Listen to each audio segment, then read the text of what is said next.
Good morning everyone and welcome to the class. In the previous class we were discussing the situation which was prevailing before the fourth general election, and we have also discussed the result of fourth general election and the elections to the state assemblies. And all this discussion was done under the chapter Congress System, Challenges and Restoration. And in this regard, we have seen that the problem which was existing before the election of 1967, the condition was very bad, especially the economic condition, because the agricultural production was reduced, the industry was also not in a good condition, and we find that there was so much pressure from the US government that the Indian government had to devaluate the value of this rupees. And moreover, there was also unrest among people because price was rising very sharply, and the people were protesting against all these things, and the opposition party was making use of this situation. They were mobilizing the people.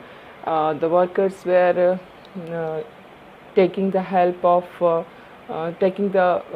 the way of strikes and hartal, and in this way we see this type of situation was there, and the opposition parties became very active because they were knowing that there was factionalism in the Congress, and a new leader, very inexperienced leader was at the head of the Congress. So they thought that they can make use of this situation, and they can oust Congress from the power. And for that purpose, what happened, that all the opposition parties became one, and this was given the term anti-Congressism, and the term was given by Ram Manohar Lohia, who was a great socialist leader. And it was presented before the people that if all the opposition parties are becoming one, that is not for the purpose of power.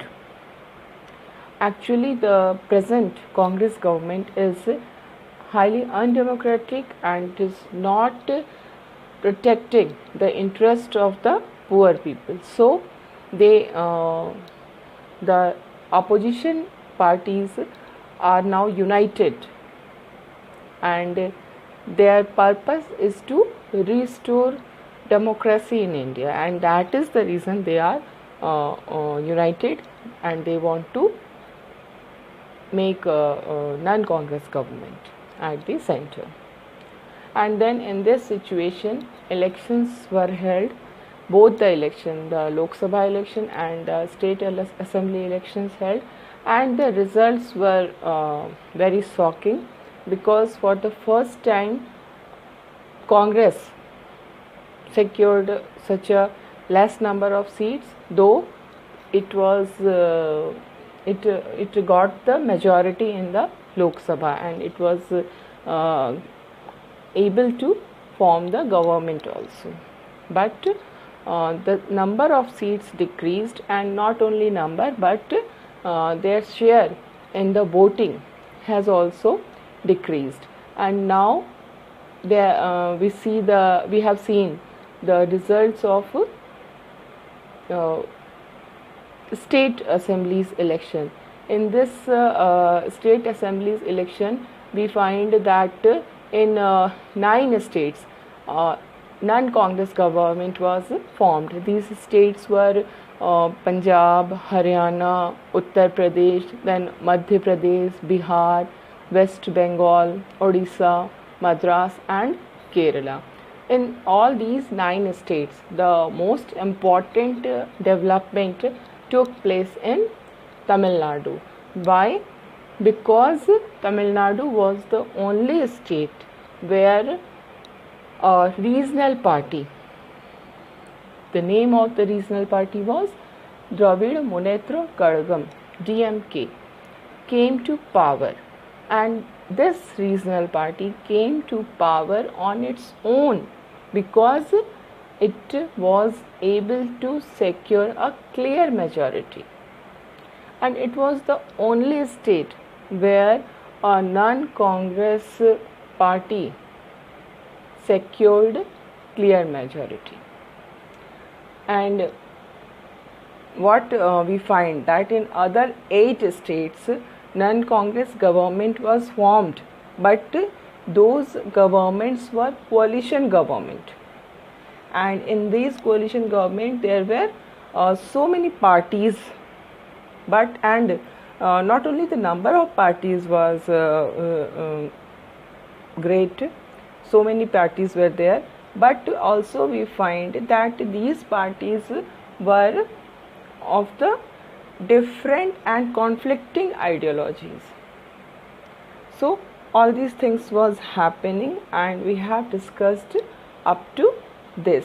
And now we will see that in the election of 1967, what we find that a new phenomena came to existence, and this was the coalition.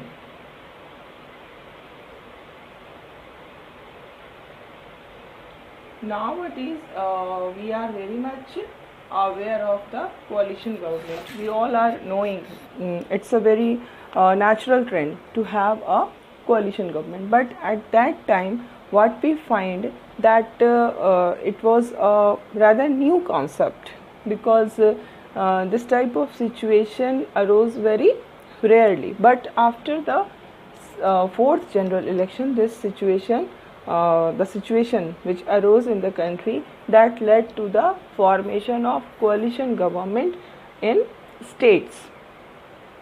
Okay, and we see that various non-Congress parties came together to form a coalition government, and this coalition government were called Sanyukt Vidhayak Dal, joint legislative parties.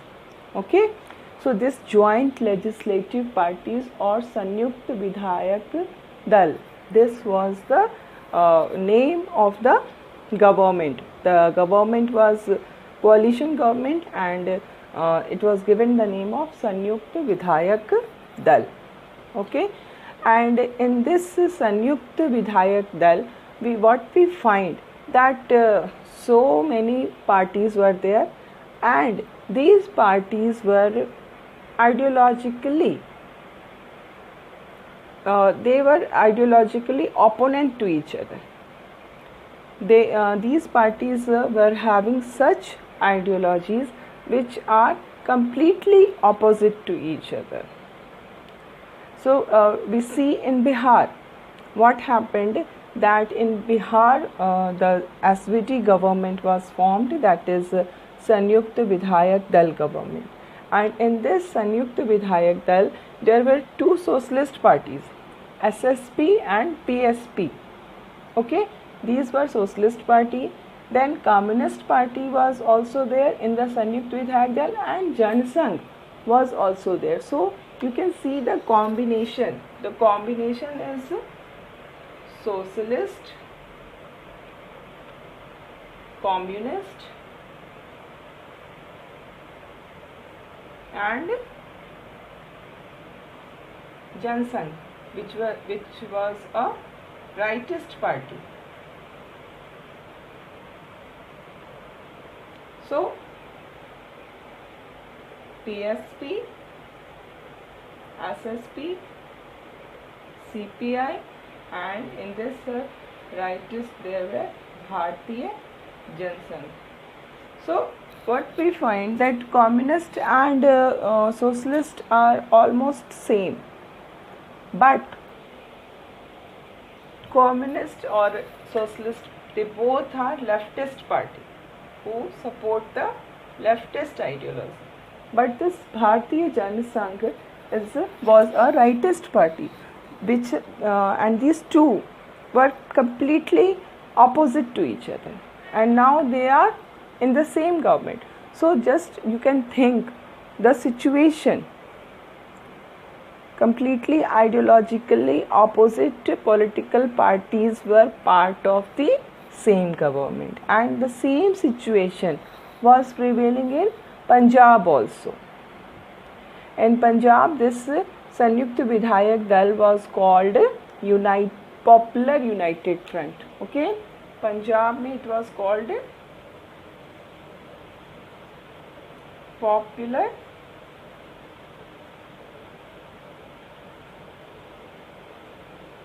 United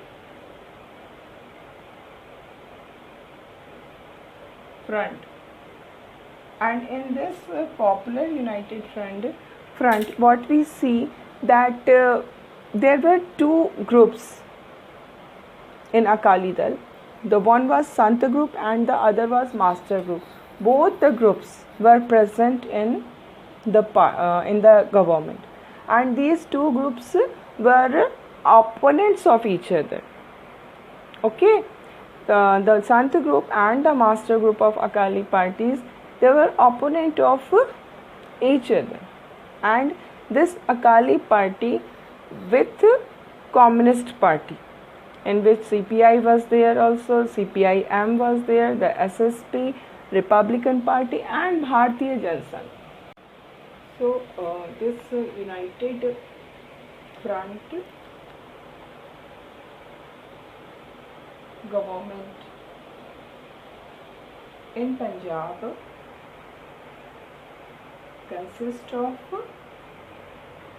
Akali parties, Sant and Master group, and this Sant and Master group, they were opponent of each other. Okay,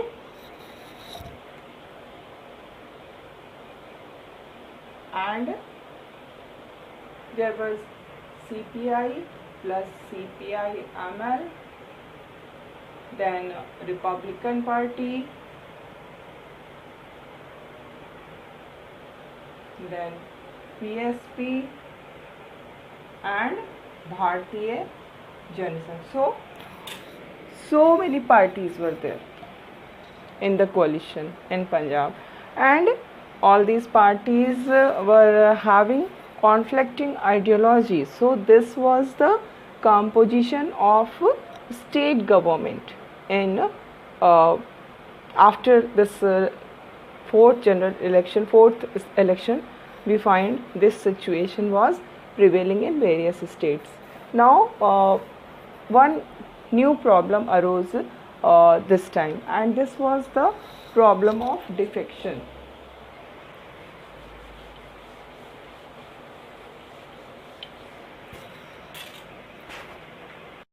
One new issue which emerged after this general election was defection.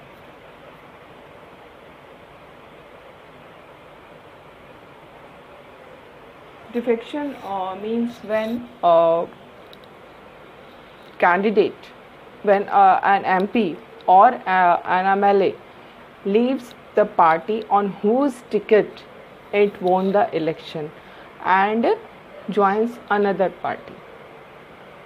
Okay, this is defection. Defection means they have been defected. They won the election on the ticket of party A, and they won the election also, and after winning the election they left this party. They defected from this party to another party. This is defection. And the period about which we are talking, 1967, at that time it was experienced for the first time on such a large scale, because there were so many MLAs who were defecting frequently from one party to another party. And because of this defection, what happened, that so many governments were installed, and so many governments were uninstalled also.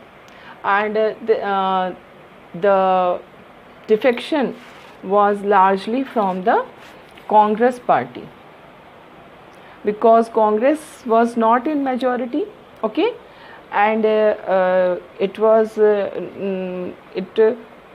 not able to form the government because it was not in majority. And now any another party was not ready to give support to Congress, because there was anti-Congressism.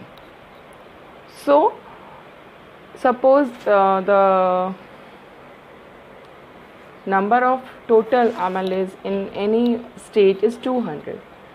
So in order to form the government, the party must get at least 101 seat. Now what is the situation, that the Congress is the single largest party, but it has not majority.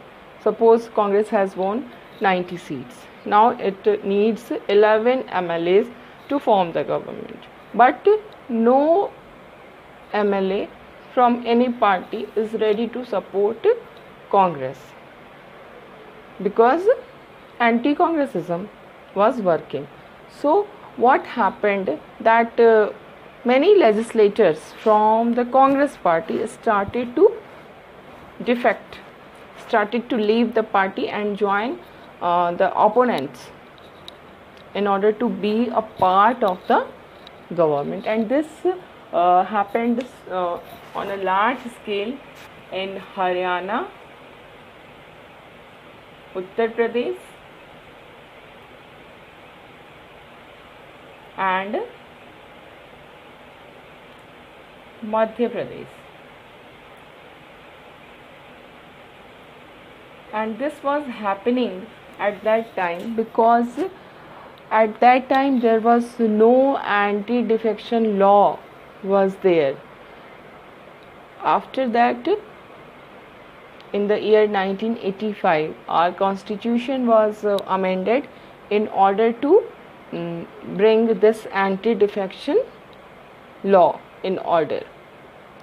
And then again 91st amendment was done, and which strengthened this anti-defection law. So now it's not possible to defect in such a easy manner. It's not possible today, but at that time it was legal. And in this context, there is a story of one MLA from Haryana, and his name was Gayalal. He was Gayalal from Haryana.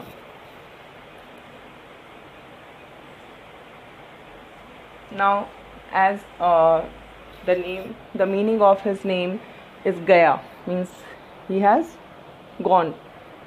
So what we find, that within a period of fortnight, within just a fortnight, this Gayalal changed his party 3 times.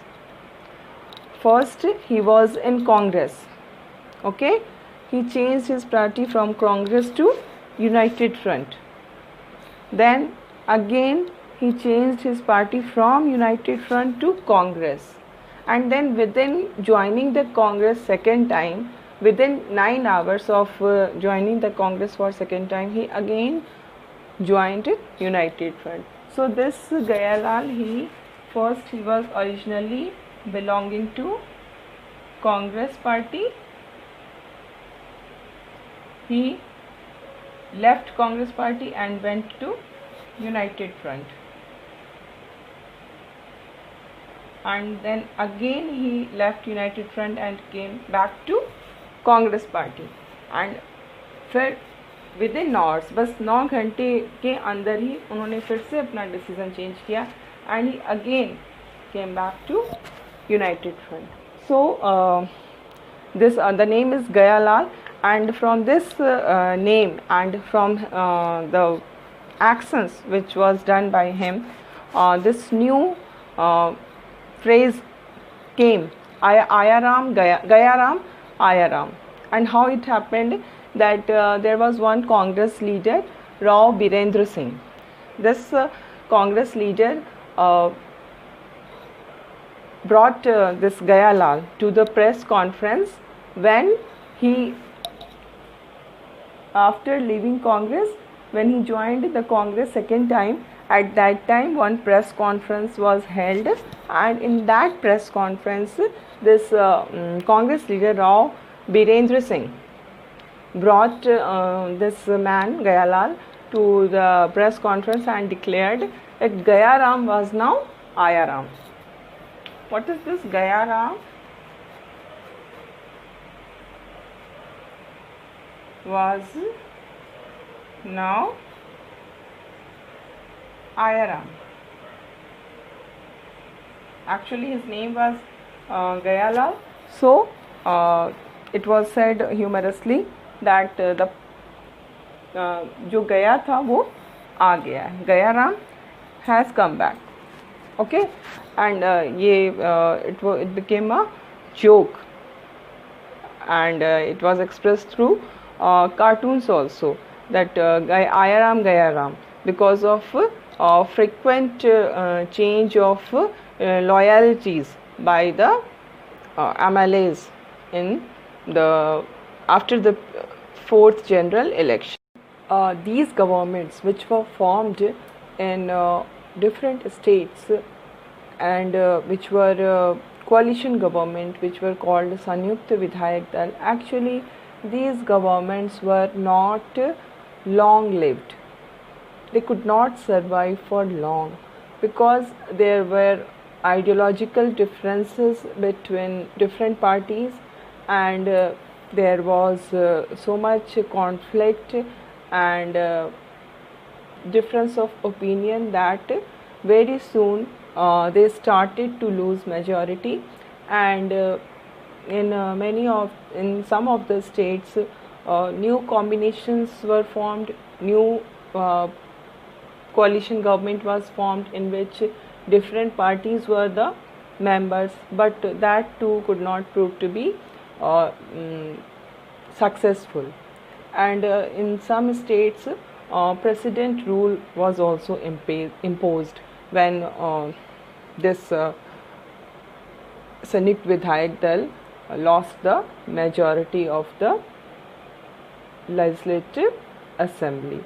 So this was the major development, but in spite of the unsuccessful experiment of this coalition government, what became very clear to the opposition parties, that Congress could be defeated.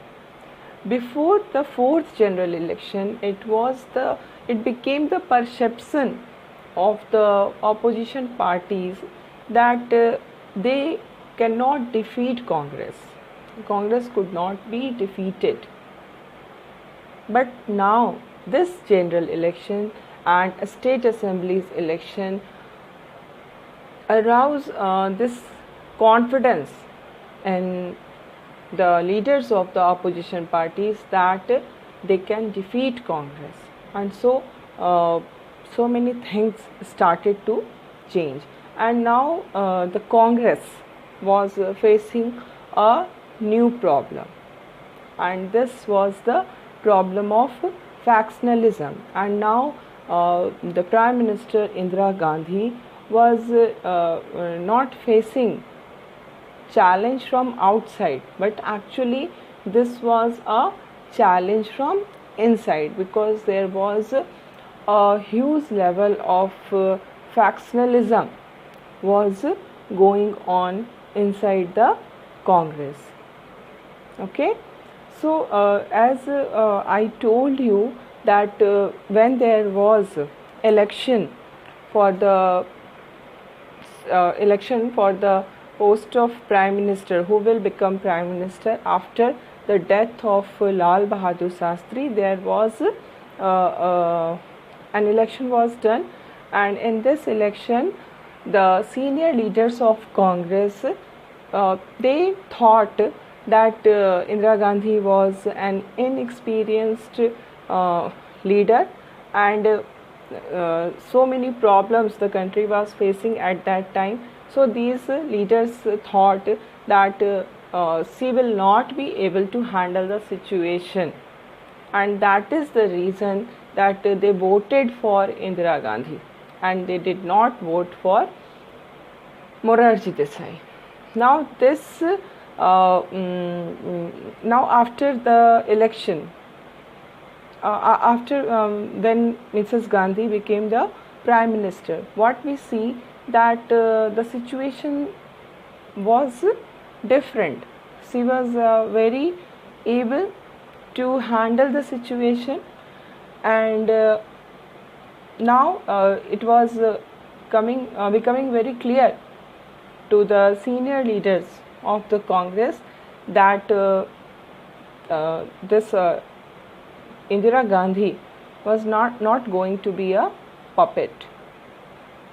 So we see that a group of powerful and influential leaders started factionalism, and this group of powerful and influential leaders of Congress were called syndicate.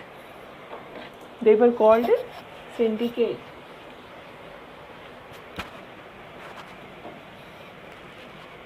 So this group of powerful and influential leaders of the Congress were called syndicate.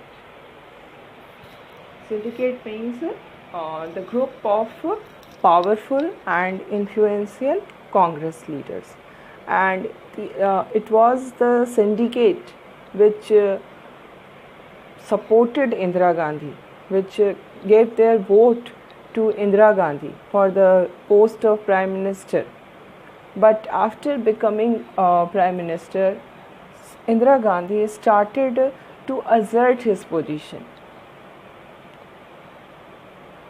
position, and not only this, she also started to sideline the syndicate. She was not giving much importance to this syndicate, to this powerful and influential group of leaders.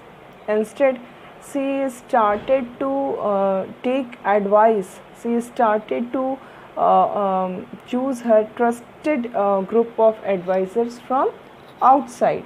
Why this was done by Mrs. Gandhi? Because she wanted to be independent of these syndicate. She wanted to sideline the syndicate.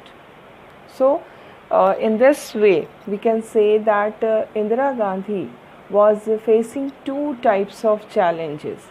The first challenge was the poor performance of the party in the election of the Lok Sabha as well as the election of the state assemblies. So she needed to work hard in order to regain the position of the Congress which it used to have before this fourth general election. And the second challenge she was facing was the factionalism from within the party, because she was knowing that there was this group of syndicate leaders are against her. So she has to face this challenge also. And all these I told you earlier also, in politics nothing happens for ideology. Everything happens for power only. Power is the central point. The main motive of any person, of any political party, of any faction, what is the main motive? The main motive is to grab power. Other than power, nothing is there. just what is done by the people, what is done by the political parties, that they cover this lust for power by the covering of ideology. So the actual politics is for power, but they they pretend to the country, they pretend to the people that they are fighting for ideology, they are fighting for the poor people, they are fighting for democracy, they are fighting for equality. But actually nothing happens like this. Actually the fighting is only for the power. So this was there, the factionalism which was growing inside the Congress, the syndicate leaders which were becoming anti-Indira, that all things were happening for the power. And Indira Gandhi, she was also there to use the power. But now it was an effort from the side of Mrs. Gandhi to cover this power struggle through an ideological cover, and this ideology was leftist ideology, which was adopted vigorously by Indira Gandhi after this election of 1967. And we will discuss the later developments in the next class.